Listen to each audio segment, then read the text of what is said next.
A tray of lemon cupcakes rested in the display case of my bakery Sweet Bloom, as I arranged them in the morning air that carried the scent of roasted coffee and fresh rain in Portland's Pearl District. Locals snatched up their morning pastries as the shop was bustling with the usual Monday crowd, the jingle of the door creating a steady rhythm.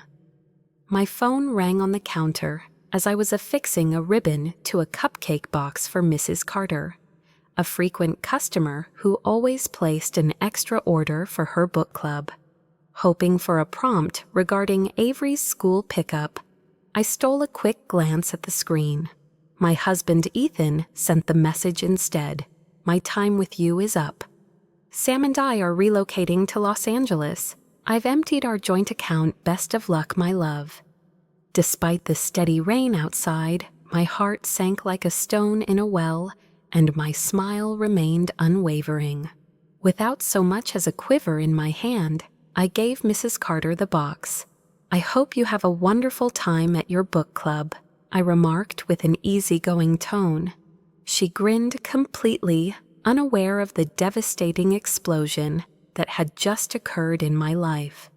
My 14-year marriage was just blown to smithereens.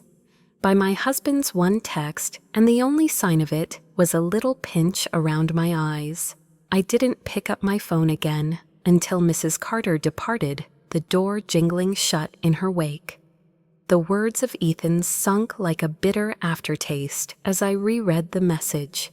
Revised our joint spending plan. Packing up and heading to Hollywood next to Sadie. His sales assistant, Sadie Harper, who was 22 years old, was the one who had laughed too hard at his jokes at the company picnic last year. It was as if she had won a grand prize. I could see her now twirling her hair. To my surprise, I remained composed. A scream eluded me. Instead, I retrieved a clean white envelope that I had made several weeks earlier and placed it on the counter. "If Ethan drops by, give him this," I instructed Jenna, my assistant, in a tone as soothing as if I were requesting a new supply of coffee. Without asking any questions, Jenna nodded her brow, furrowing ever so slightly. Evidently, I could gracefully navigate a marital collapse since she had witnessed me effortlessly handle chaos during rush hour. With the comforting aroma of yeast and sugar enveloping me as I entered the back kitchen, I warmed up a mug of coffee and poured myself a cup. A gentle gray curtain draped the city as the rain pounded against the window outside in Portland. I experienced an unfamiliar feeling of relief which had not occurred to me in months. Ethan assumed I would be a broken-hearted wreck pleading with him to stay, after he caught me off guard. I had been bracing myself for this moment, and I had seen the storm approaching from a distance, but he had no clue. The bitterness of my coffee reflected my mood as I sipped a sip and allowed myself a small secret smile. It was more than just paper in that envelope. I had been formulating a strategy to capitalize on Ethan's treachery for months, and this was the initial stage of that strategy. The most heartless farewell I have ever experienced was just delivered to me. My name is Lillian Monroe, but my friends call me Lily. I am 39 years old. Even though Ethan was likely celebrating his daring escape with Sadie, while picturing my downfall, I was already 3 steps ahead of him. Having worked as a freelance accountant on the side, I've always had an aptitude for numbers and know how to identify theft and other forms of financial mismanagement. Plus, Ethan had left behind a trail of clues that I couldn't miss. Having worked as a freelance accountant on the side, I've always had an aptitude for numbers and know how to identify theft and other forms of financial mismanagement. Plus, Ethan had left behind a trail of clues that I couldn't miss. He had a midlife crisis that sent him to Bend for networking retreats, while I kept our family afloat while he chased his ill-fated ambitions of corner offices and promotions. 3 unsuccessful sales campaigns. Our credit score took a nosedive in a year after he spent our savings on a flashy sports car, so I helped us get back on track financially, while Ethan rebranded himself in a pair of skinny jeans and a graphic tee. I stayed up late auditing small businesses and making sure Avery's school fees were paid. A rebranding that was as transient as a summer in Portland, quick passing before your eyes. A secret ambition of mine has always been to launch an accounting firm catering to female entrepreneurs, or to turn Sweet Bloom into a chain.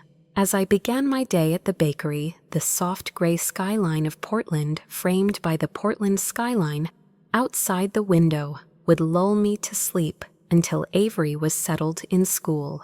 Following Ethan's promotion. Promotions, however, were as elusive to Ethan as January sunshine. I first became aware of problems with our shared finances 5 months ago. Minor fees, nothing out of the ordinary, but they didn't build up. A $500 plane ticket to Los Angeles one way, spend $800 on a weekend at the Ace Hotel. An unidentified necklace costing $200 that I bought from a jewelry store. I first assumed it was an error, some sort of technical problem with the bank. However, I am not the type of woman who believes in the veracity of statistics. I wasn't going to turn a blind eye to this, since I've spent years correcting balance sheet mistakes. So like an auditor checking a client's books, I went deeper stealthily and methodically. As the Portland rain continued its steady patter outside, I entered our account details late at night, finding the bakery kitchen devoid of sound except for the refrigerator's hum. My fingers remained firmly planted on the keys of the laptop as I tracked down the charges and verified them against our credit card assertions. A betrayal as icy as the winter Willamette River was what I discovered.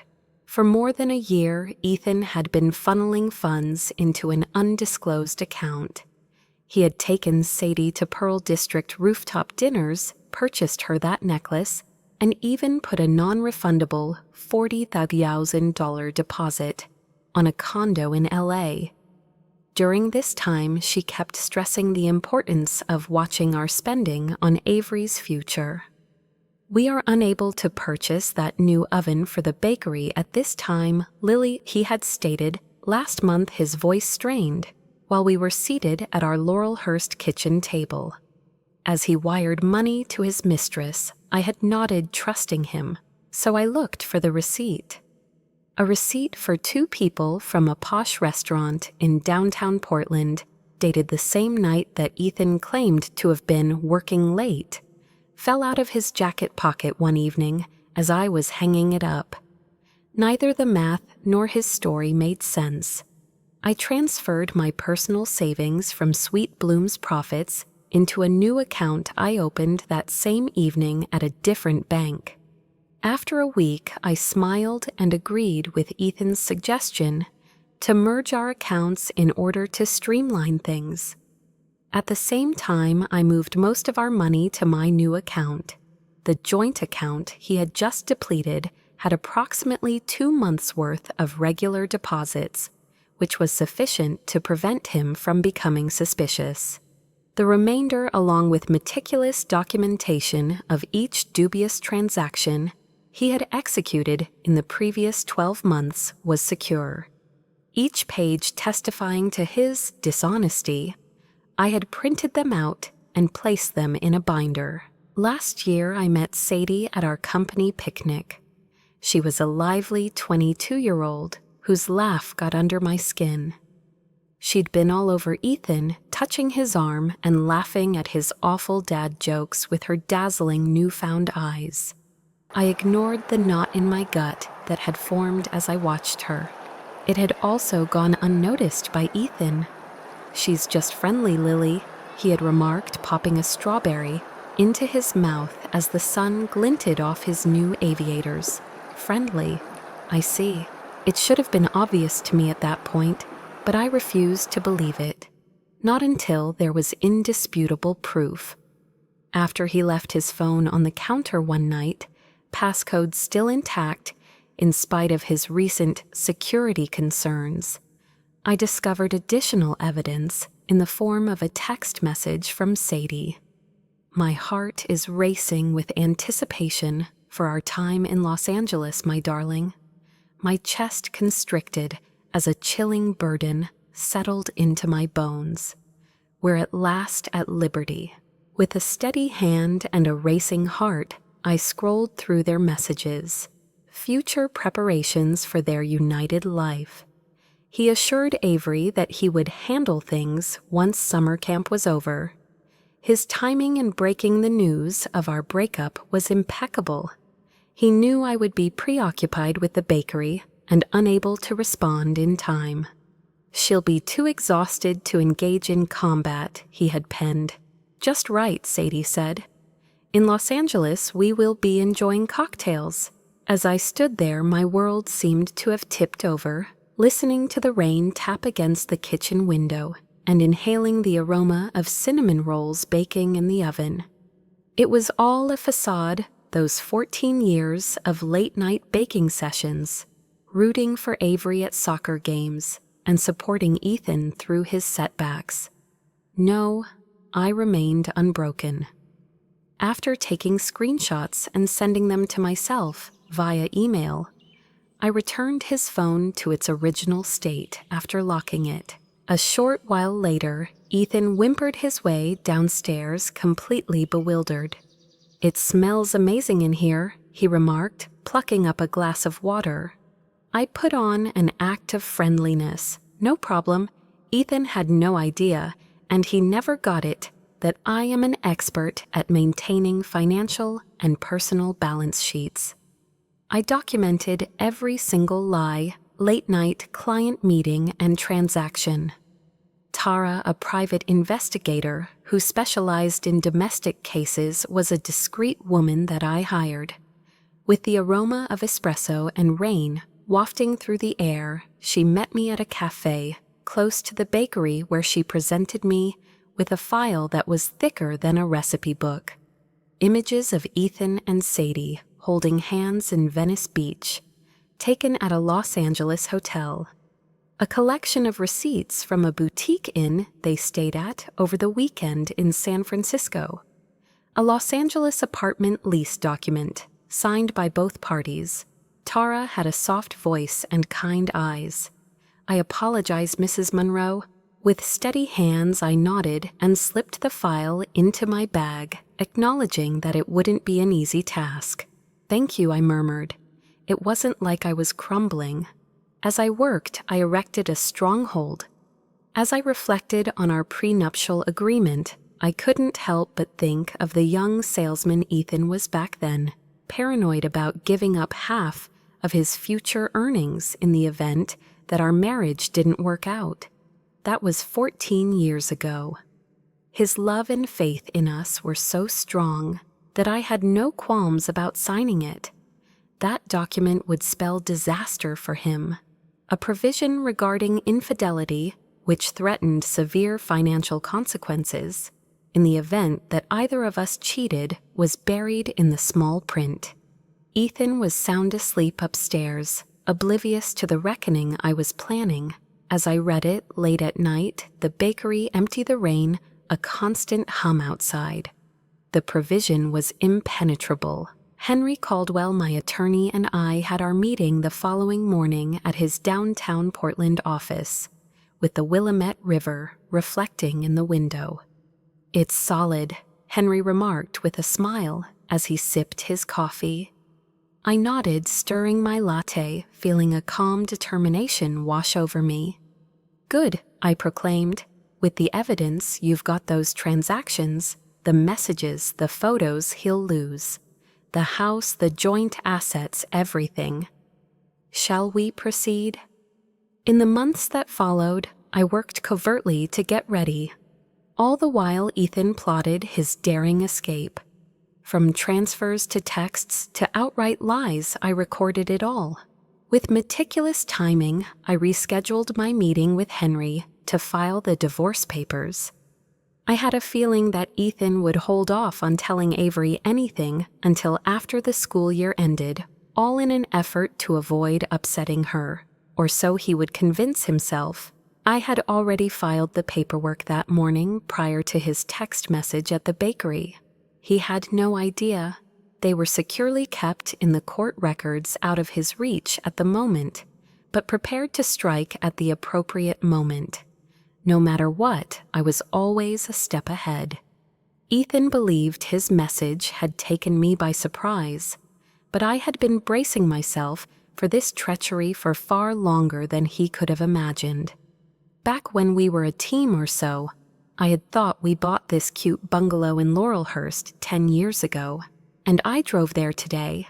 According to those unseen phone messages, Ethan had already promised Sadie the house. I pulled into the driveway where the soft mist of rain and the ever-familiar aroma of damp grass and cedar greeted me. From the inside, it appeared as before.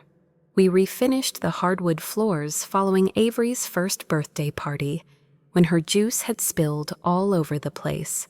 The gallery wall showcasing her life's achievements, her inaugural finger painting, her graduation from kindergarten, and her soccer trophy from the previous year, where Ethan and I would sit at the kitchen counter and dream about her future while laughing and making cookies with her. But now things were different. I could feel the house's emptiness, its former self crumbling away. With the familiar sound of the stairs' faint creak, I made my way upstairs to our bedroom. As I rummaged through the closet, I felt the aprons that I had worn as the ever-supportive wife to innumerable bakery events. His bags were concealed in the corner behind them, packed, prepared to leave tomorrow, immediately following his major announcement. My mouth dropped open in a bitter laugh as I fixed my gaze on them. His packing habits, including meticulously rolling his shirts and stuffing his shoes into bags, had always been a source of obsession for him, but he was negligent about the things that counted most, lacking sight. Texts were ringing in my pocket from people I knew at the bakery, including Nora Ethan's sister and someone I'd always considered more of a friend than her brother. As my heart raced in response to the message from Avery's school, I retrieved it. I swiftly confirmed the parent-teacher conference the following day, my fingers remaining steady despite the pain in my chest.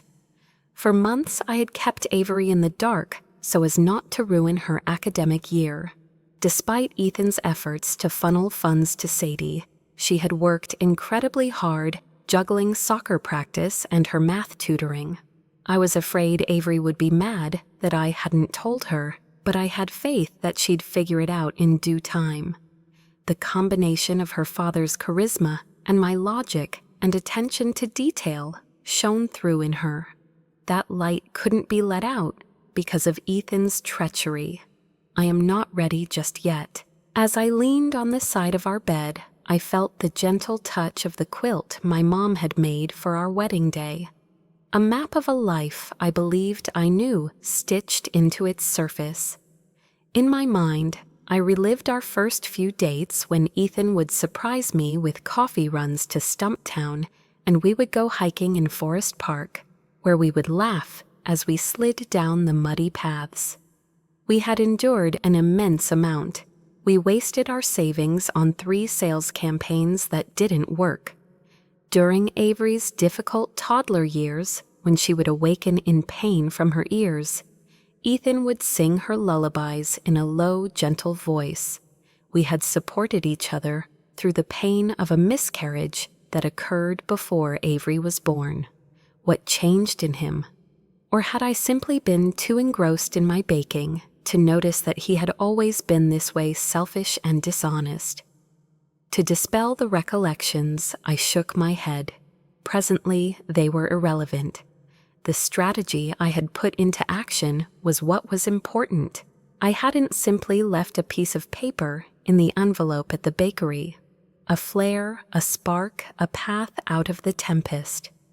In preparation for the inevitable confrontation, I got to my feet, straightened my apron, and made my way downstairs. In preparation for the inevitable confrontation, I got to my feet, straightened my apron, and made my way downstairs. Just as I was about to close Sweet Bloom for the day, 4 hours later, Ethan's car squealed into our Laurelhurst driveway, its tires skidding on the rain-slicked pavement. A rush of humid Portland air, laden with the aroma of damp cedar, rushed in as the front door swung open. "Hey there, Lily!" His voice resounded throughout the house as he yelled a combination of anger and fear. "Dude, where are you?" While Ethan's financial transactions were glowing on the screen of my laptop, I was in the kitchen preparing a platter of cookies for Avery to eat after school. With a flushed face and the white envelope I had left at the bakery crumpled in his hand, he stormed in as I softly clicked it closed. "What does this even signify?" He slammed the papers onto the counter, his voice quivering with anger. He demanded, "On the last day of Avery's school, you went ahead and filed for a divorce, right?" My voice remained steady as I raised my eyes to meet his. I murmured, "I thought it paired nicely with your plans," as if reciting a recipe. The desire for a fresh start was strong in you. Helping you get there is all I'm doing. There was absolutely no justification for it. His voice was rising as he yelled, but I abruptly silenced him. The situation was perfectly legal for me. Similarly, your selection of Sadie was entirely justified. Everybody has to make a decision, Ethan. The sharp ring of his phone in his pocket broke the spell. I recognized him from the moment he gave it a cursory look before ignoring it. They had intended to catch a flight to Los Angeles, so Sadie was likely perplexed that he wasn't at the airport. He attempted an alternative strategy, adopting a tone that was almost condescending and haughty. "That prenup, it's ancient history," he said, his assurance evident as he crossed his arms. "No lawyer will defend it after all this time." I couldn't help but crack a small smile, the type that brought a shiver down his spine. In fact, it holds true even now.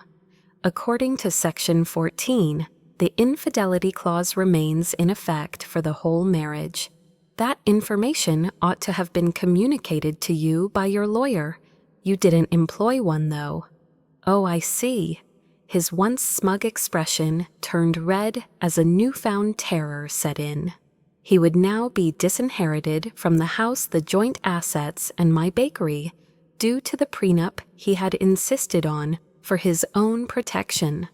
The most costly error he had ever made had just become his spectacular departure from the bakery. Falling into a chair, his hands quivering, he yelled out, "You can't do this to me." His voice cracked. With a detached expression, I said, "We built this life together." I cocked my head to study him.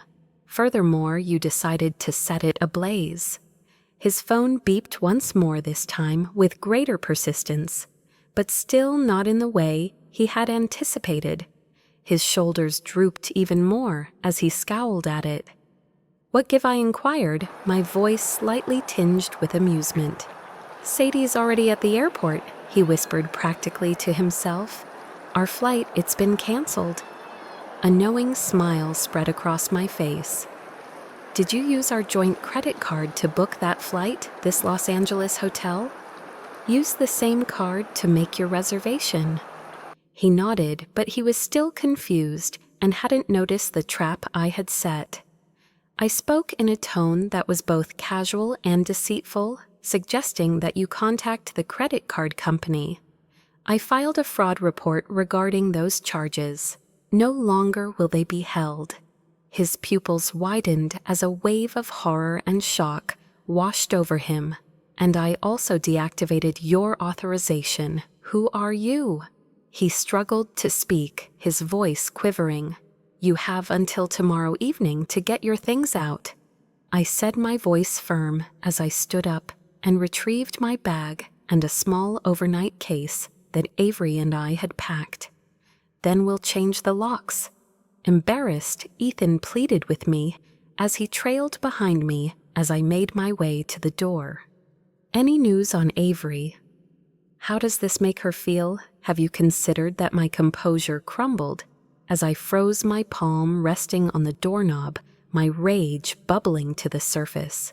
No way, Ethan, you can't even think of our daughter as an excuse. I ventured outside, feeling the chilly rain on my skin, and made my way to Nora's house, which was situated near Portland State University, where she was employed as a freelance graphic designer. You weren't considering her when you were plotting your Hollywood life with Sadie.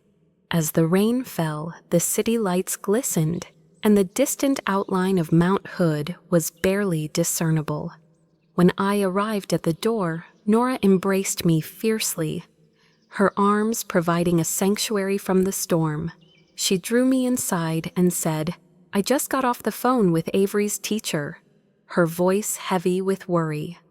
My heart was racing and I froze, but Nora gave me a firm squeeze and told me that Ethan had tried to pick her up early, saying he was taking her to Los Angeles. Rest assured, I advised the school against releasing her. Until you get there, she's safe with her teacher.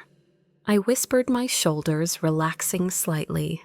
I remarked, "Thank you," as I trailed after her into the living room.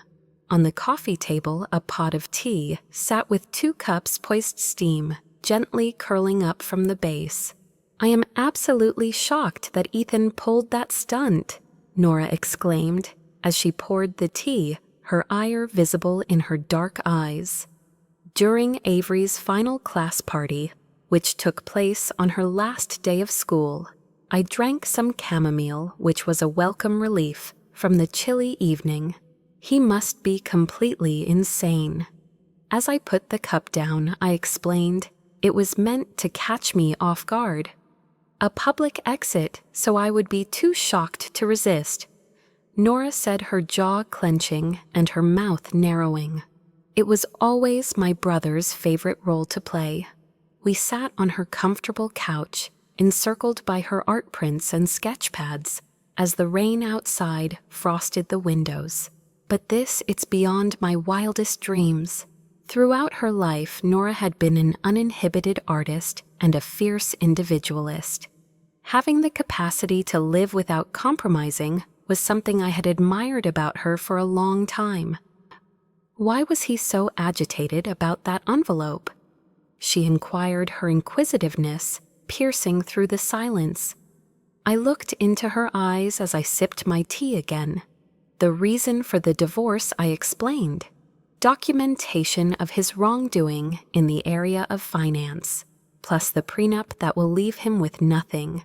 This made Nora laugh sharply as her eyes widened. So the prenup, I still vividly recall his fixation on it. He was petrified of being deprived of the sales bonus that his father had just given him. The irony, it's nearly too wonderful. The sound of my phone's ring broke the silence. My attorney, Henry Caldwell, was calling. Prior to responding, I inhaled deeply. Calling her Lily, he spoke in a calm, calculated manner. "There is new information that I have to share. We have approved the emergency filing. While the divorce is being processed, the joint accounts will remain frozen." A sense of quiet triumph washed over me, and I let out a breath as I calmly said, "Thank you, Henry. Ethan's access to funds is now limited, just enough for basic expenses, not enough for the condo he had his eye on in LA. Is he still waiting to be served?" There was an air of slight amusement in Henry's voice. Unfortunately, we were able to follow him all the way to the airport. His Los Angeles hotel reservation apparently fell through, leaving him and Sadie stranded, was also postponed. I grinned, feeling the soothing effects of the tea enveloping me. "Good," I uttered. After saying, "Let him stew for a bit," I hung up and turned to Nora, who arched an eyebrow. "Trouble at the airport?" With a smile playing on her lips, she inquired.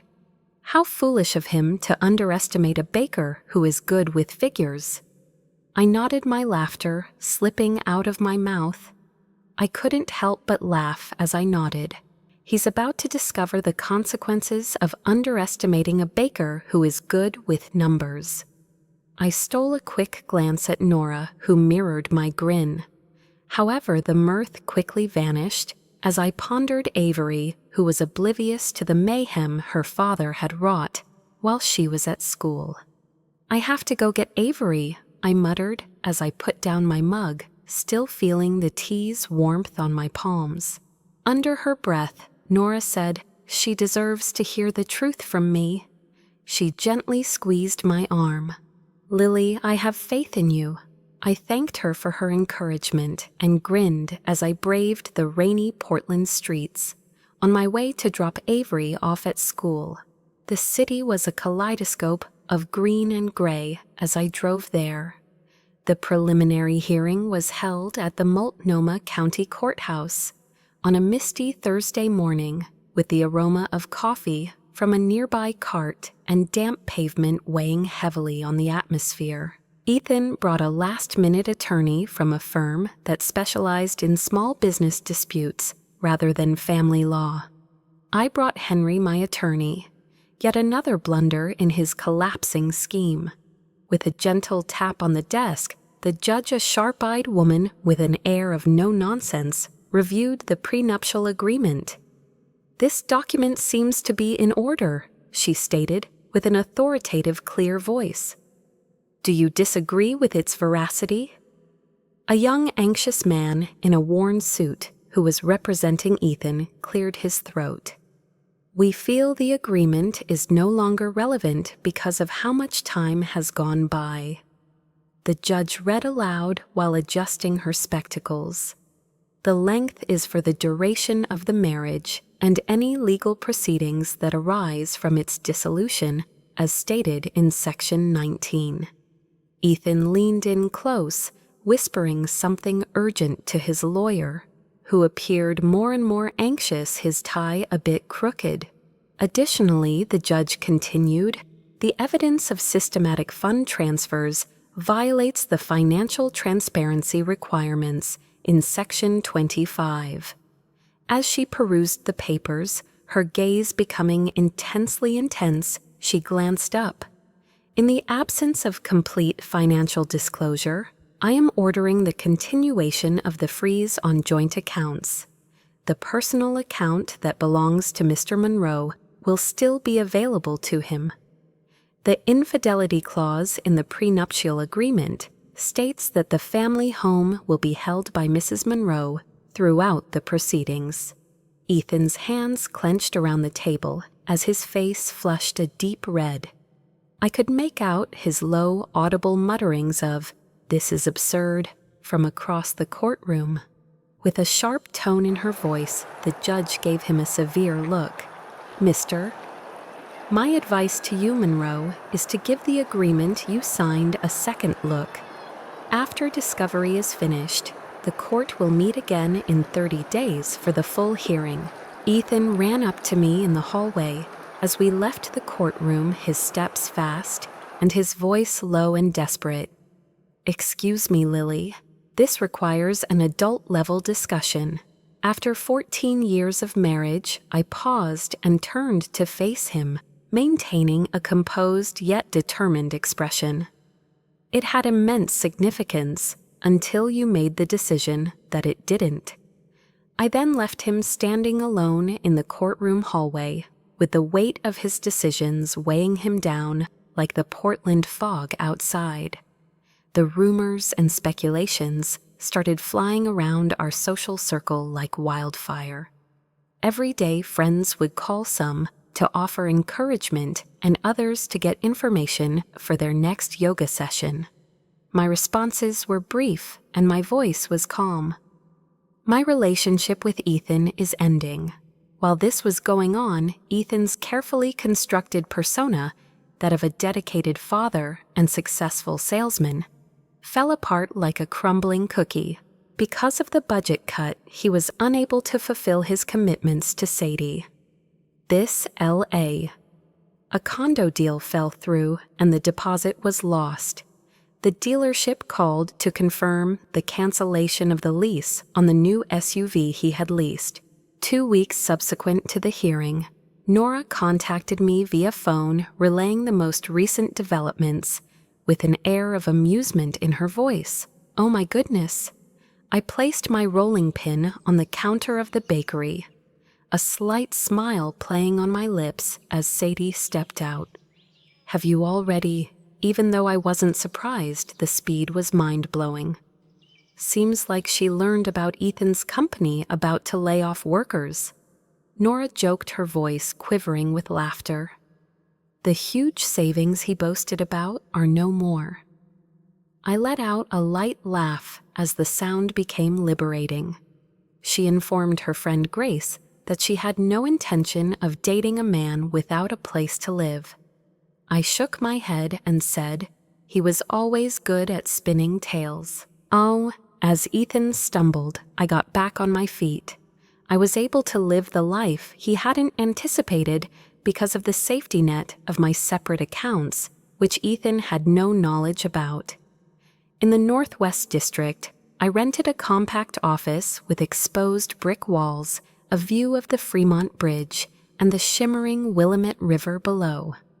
A consulting firm for women-led startups, Monroe Accounting Solutions, focuses on financial transparency and growth. I founded it.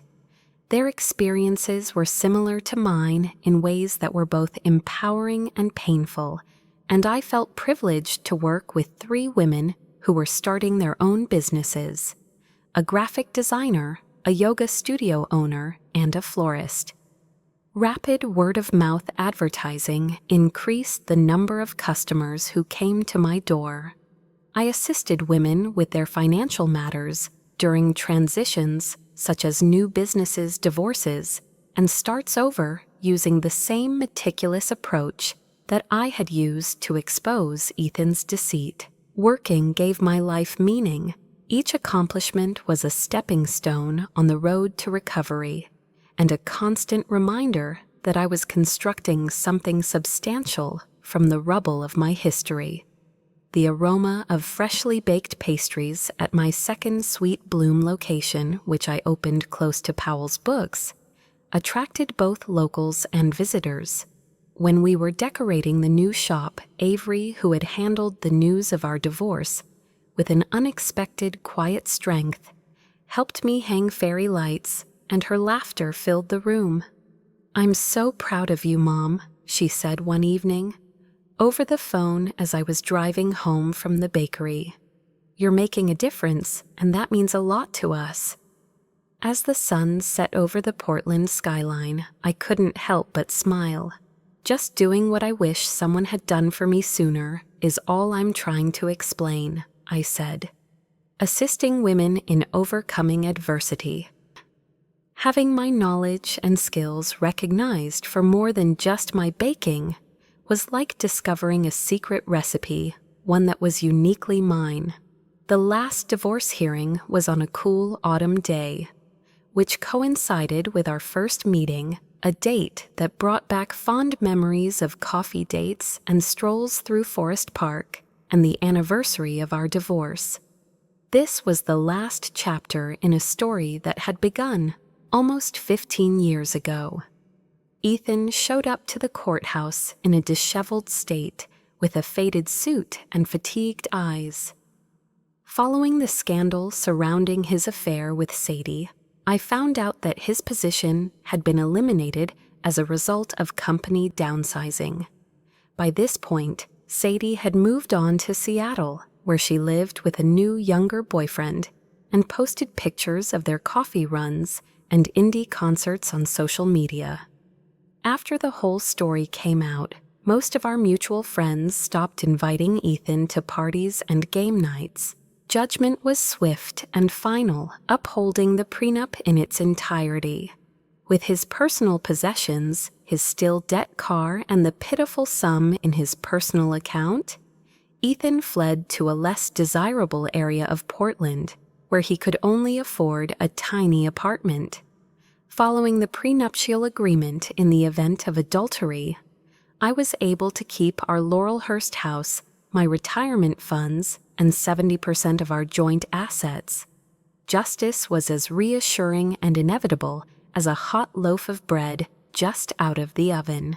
Even though Ethan had insisted on the document as a means of self-defense, it ended up being his downfall. Ethan walked cautiously toward me for the final time as we left the courthouse, his voice low. As he looked into my eyes, he whispered, "I made a terrible mistake." I could almost feel the love and forgiveness that was once between us. The sound of a door gently closing interrupted him as I abruptly ended his sentence using a soft but firm tone of voice. "Oh no, that door is baked shut," he said with a slouched shoulder and an expression of subtle acceptance on his face as he nodded. As for his comprehension, he remained silent. I actually thought he did it for a change. To Lily, I wished nothing but happiness for you. Amidst the wreckage of our past, he said to me, "You deserve it." It was one of the few honest things he had said to me in years. With a subtle nod, I turned and strode away, leaving a trail of footsteps that echoed on the courthouse steps. Monroe Accounting Solutions had been a savior for women in Portland and beyond for 6 months when it finally took off. I had relocated to a more spacious office, complete with skylights and a balcony where I could enjoy my morning coffee while observing the streetcars pass by in the Northwest District. Together, a community was built by 2 associates.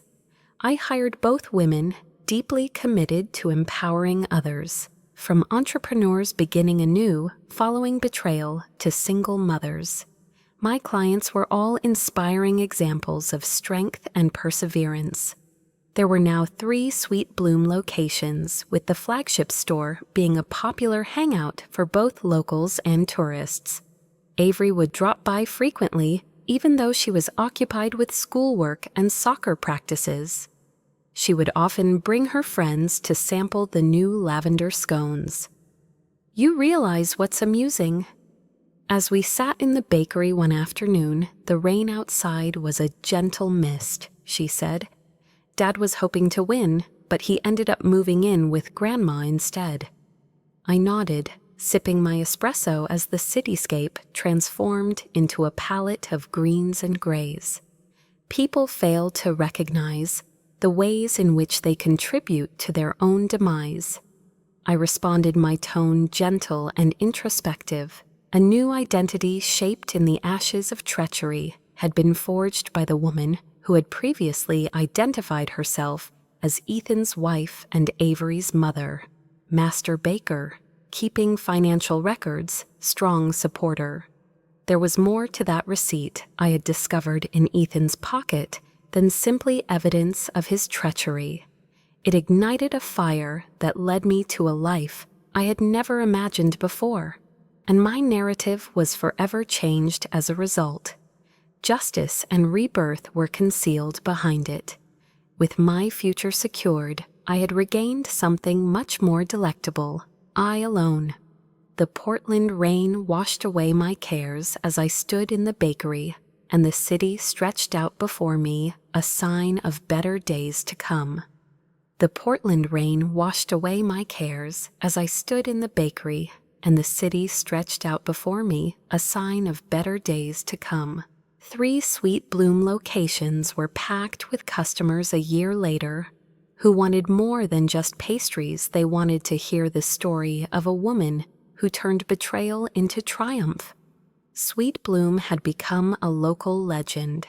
Every customer served as a reminder that strength can be found in the face of adversity, and Monroe Accounting Solutions became an indispensable resource for female business owners in the Pacific Northwest. because of his aspirations of living it up in Los Angeles, Ethan had returned to live with his parents, stardust giving way to the drudgery of an office job at a vehicle dealership. Sadie had long since disappeared. Her Instagram profile now featured a collection of sunset photos, taken by her new partner, a barista who had a soft spot for poetry. In my case, I had discovered something more delightful than vengeance. I had discovered who I was. The receipt that had opened my entire universe. The one that I had discovered in Ethan's pocket wasn't merely paper. I had never dared to bake a life before, but that was the spark that ignited a fire that rewrote my story. When the going gets tough, it's better to embrace adversity and use it to your advantage rather than try to escape it. For anyone listening, here's the lesson. Trust your instincts, protect what's yours, and never underestimate the power of a good plan. Life might throw you a bitter ingredient, but with a little grit, you can turn it into something delicious. If you liked this story, drop a 1 in the comments below. If it didn't quite hit the mark, let me know with a 0. I'd love to make the next one even better. Or leave your own thoughts, I'm all ears. And don't forget to subscribe to the channel, it'll give me the push to keep baking up stories just for you.